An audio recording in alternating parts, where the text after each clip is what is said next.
chef traditionnel est le garant des us et coutumes. À ce titre, il veille à l'harmonie et à la cohésion sociale. Allier tradition et respect des droits humains pour une justice équitable, tel est le message fort porté par la Commission nationale des droits de l'homme CNDH à l'endroit des chefs traditionnels réunis à Sokodé, chef-lieu de la région centrale, ce jeudi 24 octobre 2025.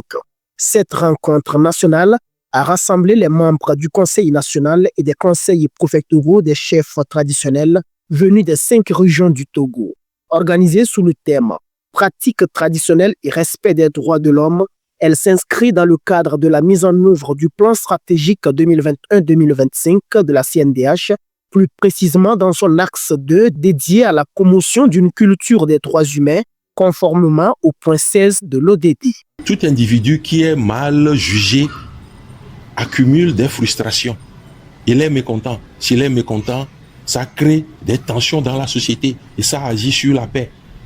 S'il estime avoir été mal jugé, parce qu'il n'a pas été écouté, par exemple, dans la justice conventionnelle, il y a ce qu'on appelle un procès équitable. Ça veut dire, avant qu'on ne vous juge, vous devez être écouté. On ne peut pas vous écouter et juger dans votre dos, n'est-ce pas? Donc, c'est des principes qu'ils doivent aussi intégrer pour dire, on n'a pas appelé quelqu'un, on ne l'a pas écouté, et puis le chef a décidé. Est-ce que vous voyez? Ils doivent adopter une approche basée sur les droits humains dans le règlement des conflits qui surviennent dans leurs communautés différentes. Par cette action, la CNDH invite les garants des us et coutumes à intégrer les approches fondées sur les droits de l'homme dans le règlement des différends au sein de leur communauté. À travers une méthodologie participative, les échanges ont permis de confronter les pratiques locales aux principes universels des droits humains. 3 modules ont structuré les travaux: la présentation de la CNDH dans son ensemble, la protection des droits de l'homme dans les jugements traditionnels en lien avec les affaires de sorcellerie et enfin, la contribution de la chefferie traditionnelle dans la consolidation de la paix et la préservation des droits humains. Les discussions ont été enrichies par des témoignages sur les méthodes de règlement des affaires de sorcellerie dans certaines communautés.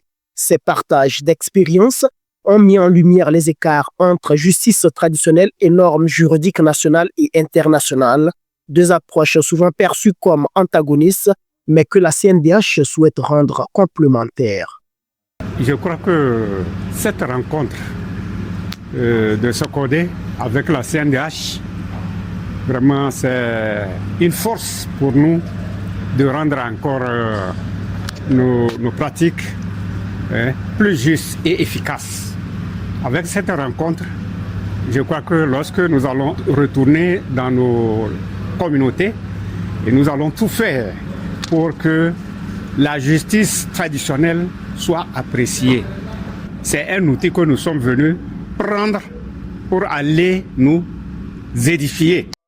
En initiant ce dialogue franc et ouvert, la CNDH confirme une fois de plus son engagement à promouvoir une culture des droits humains à tous les niveaux de la société. Elle entend faire des chefs traditionnels des relais stratégiques pour garantir la dignité, la paix et la justice dans les communautés togolaises.